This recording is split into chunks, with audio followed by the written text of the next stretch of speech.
Oke, sekarang kita akan menginstal MQTT Broker. Apa itu MQTT Broker? MQTT Broker adalah sebuah broker atau server yang menghubungkan antara publisher dan subscriber. Nah, itu seperti ini. Jadi MQTT Broker ini sebagai perantara tengah-tengahnya. Nah, MQTT Broker di sini kita bisa menginstal menggunakan Mosquito, nah, atau mau berbayar misalnya CVMQ. Atau sini pakai MQX.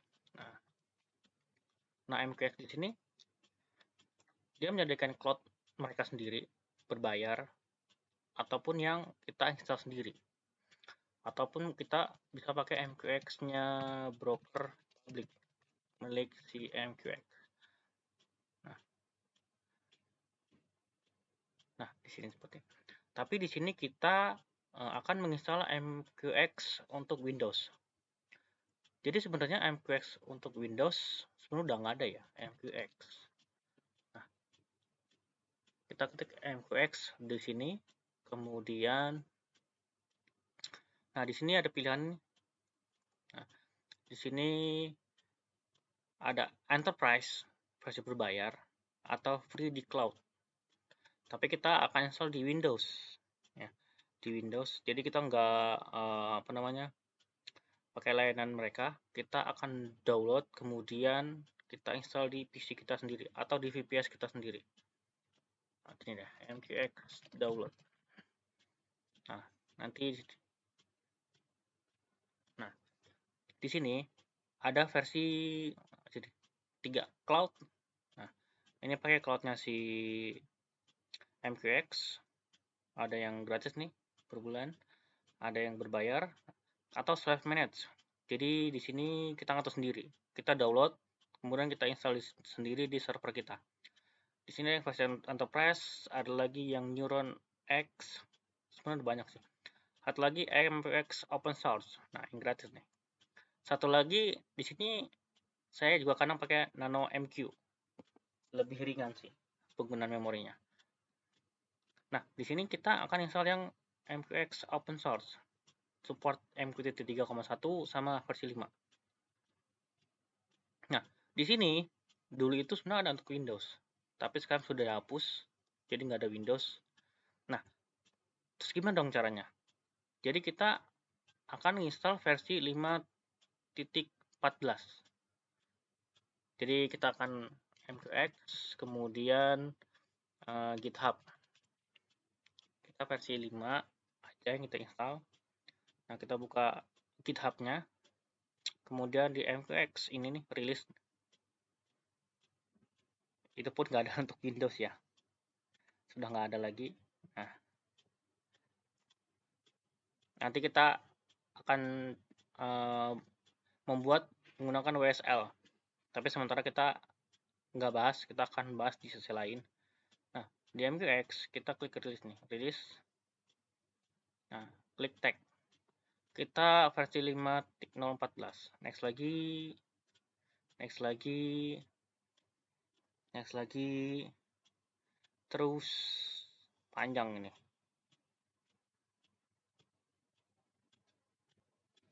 Nah, ini udah ketemu. Pilihannya untuk Windows kita bisa install versi 4 berapapun atau menggunakan versi 5.014. Ini yang sudah jalan di Windows Service-nya. Nah, di sini saya dapat nih. Starting from versi 5.4, we will stop release for Windows.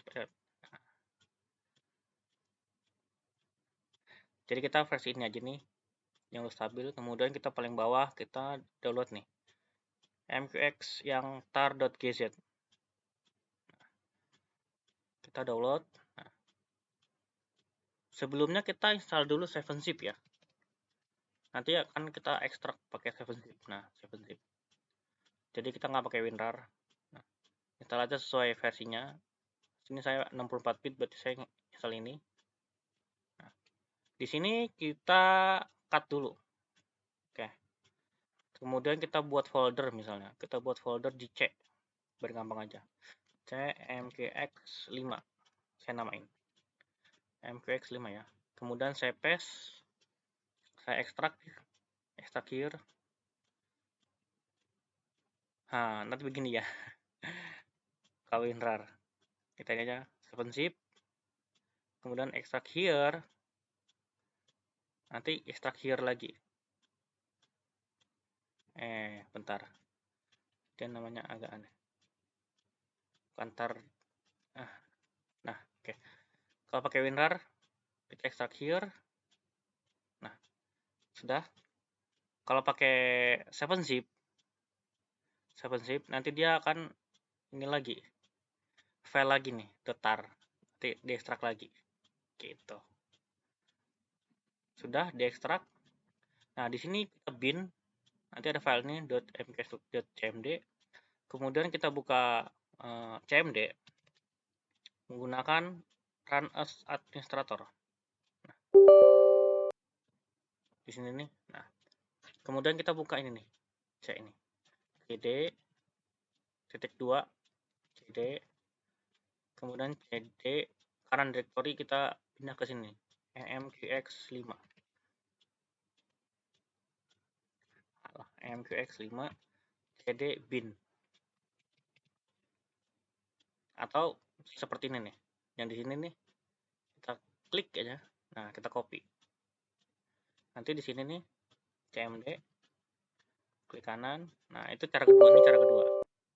Nanti tinggal aja nih cd klik kanan. Nah, simpel. Nah, kemudian kita ini pilih mqx.cmd. Nanti ada informasi. Nah, penggunanya mqx install, uninstall, start, stop, restart, console, ping, bla bla bla bla. Kalau mau manual tanpa install ke Windows Service, kita pilihnya konsol. Kalau mau install di Windows Service, kita install. Jadi mqx.cmd install. Nanti dia akan install di Windows Service. Nah, sudah kan? Kemudian coba kita lihat ya. Klik service. Nah, .msc. Service. Nah, di sini nanti akan muncul tambahan baru, mqx. Nah, nih, mqx. Klik kanan, properties. Nah, dia akan otomatis start, delay. Jadi ketika pas kita startup Windows-nya, dia akan delay dulu, baru start. Nah, karena dia masih manual nih, pas install dia masih stop, kita start dulu. Nah, oke. Nah, di sini kemudian kita buka browser.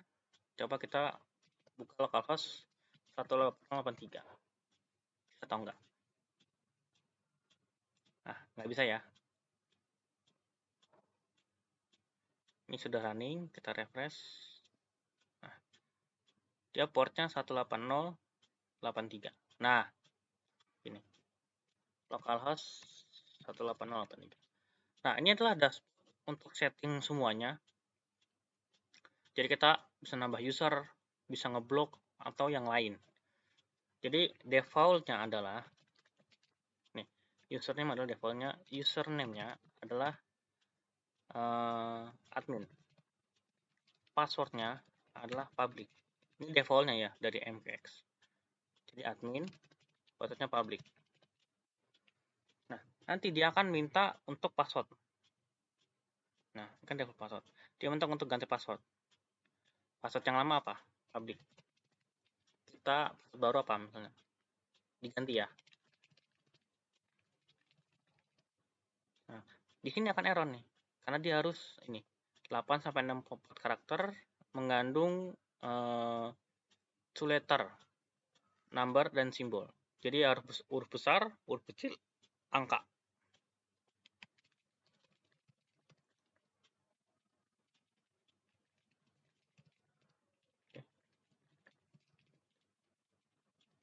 Oke, udah saya ganti ya. Ada huruf besar, huruf kecil, angka.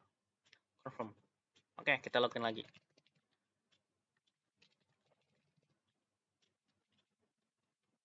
Nah, sudah ya. Sudah. Nah, di sini nih. Nah, di sini ada tampilan dashboard. Jadi kita bisa ngeliat overview semuanya nih. Siapa yang connect, topiknya berapa. Nah, ini connection. Ini udah saya buat sih. Jadi kalau yang connect kita akan ketahuan, oh client ID-nya yang connect kita ini. Nanti subscription-nya apa aja nih? Oh, ini nih. Di klien lain dia subcaption klien ID apa, topiknya apa, begitu. Nanti di sini return message, jadi message topik-topik apa yang di return. Di sini access control, jadi authentication. Kayak misalnya kita harus login nih untuk connect-nya. Ini bisa. Dan nanti akan kita bahas. Nah, di sini. Kemudian data breach, misalnya gini. Di sini ada lokal. Kita punya lokal, kita punya HMI, kita punya ESP32 di lokal. Kita connect ke lokal PC. Tapi lokal PC juga akan di forward ke cloud. Nah, si klien daripada connect 2 di lokal dan di cloud, lebih baik di bridge. Jadi nanti MQTT brokernya di lokal langsung nurusin lagi ke cloud atau ke broker lain. Ini, nah di sini listener nih. Jadi minimal dia butuh 4 port yang kebuka. Pertama 1883 default MQTT. Yang kedua itu 883 MQTT pakai SSL. Nah, yang dua ini nih itu untuk WebSocket, untuk di web. Kayak misalnya kayak React.js atau menggunakan Vue.js atau menggunakan JavaScript di web browser. Dia kan nggak bisa langsung ke MQTT. Maka dia akan menggunakan MQTT over WebSocket. Kalau di MosQuit kita setting lagi dan sebagainya, itu agak rumit. Kalau di MQX sudah tersedia. Nah, dia menggunakan port 8083. Secure WebSocketnya menggunakan 8084. Kita bisa enable. Gitu. Nah, atau di sini kita setting semuanya nih. Misalnya maksimum client ID dan sebagainya. Kemudian, nah di sini ada website client. Kita bisa ngetes di sini juga. Nah, kemudian sistem ada IPA-nya, TTP IPA-nya. Nah, di sini kita bisa default-nya kita ganti. Nah, di sini kita akan menggunakan MQTTX untuk testing. Jadi MQTTX di sini download ya. MQTX.app. Nah, di sini ada yang kita pilih yang desktop. 86. Seperti ini kita download. Nah, nanti kita untuk ngetesting menggunakan MQTX. Apakah berhasil atau tidak? Nah, nanti kita install. Nah, saya install di all user aja, next. Tes lagi, next lagi.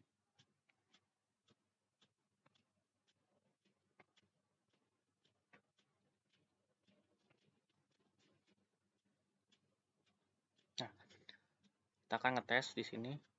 Nah, di run. Nah, kemudian nanti sudah dibuka ya. Ini nanti kosong aslinya.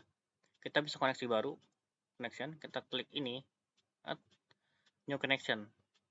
Terus kita namain di sini misalnya local MQTT broker misalnya. Nah, di sini pakai localhost ya. Kita tes atau IP yang sudah terinstall MQTT brokernya. Nah, defaultnya 1883. Nah, di sini enaknya adalah kita bisa menggunakan selain port MQTT, kita bisa ngetesting menggunakan WebSocket. Nah, di sini kalau ada username password dibutuhkan, juga bisa diinput, atau kita menggunakan SSL atau TLS. Nah, itu juga disediakan. MQTT brokernya kita pakai 311 kalau misalnya nggak support versi 5 MQTT brokernya. Nah, ini adalah Swill Enticement LWT bisa.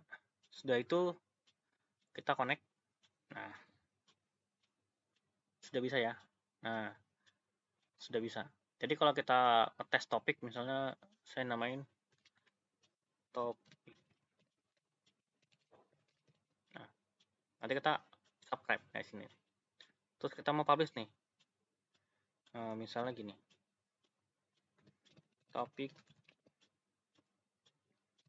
Halo. Terus kita ini. Nah, tepat lagi. Nah, kita nah jangan JSON ya. Plain text. Oke. Nah, Nanti seperti ini. Nah, kalau kita mau ngetes WebSocketnya, kalau misalnya kita menggunakan Vue.js atau JavaScript web browser, nah kita buat dulu aja deh disconnect. Kita buat dulu new connection, misalnya local broker WS WebSocket. Nah, kita pakai WS. Nah, kita masukin IP-nya, localhost. Portnya itu tadi apa? Nah, portnya itu WebSocket. Nah, kalau WebSocket dia 883, patch-nya itu MQTT. Jadi seperti ini. Nah, localhost, terus path-nya MQTT. Nah, jadi kurang lebih nanti seperti ini nih. Kalau di ini ya, JavaScript ya, WS, IP-nya port 8083. Nah, ini tadi berapa? Kita pakai port 8083. Berarti 8083. Nah, ini kalau menggunakan WebSocket. Connect. Berhasil. Nah, kita tes ya. Misalnya topik.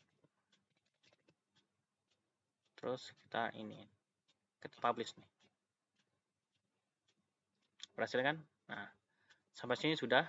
Nanti kita nextnya kita akan menggunakan VPS. Install di VPS.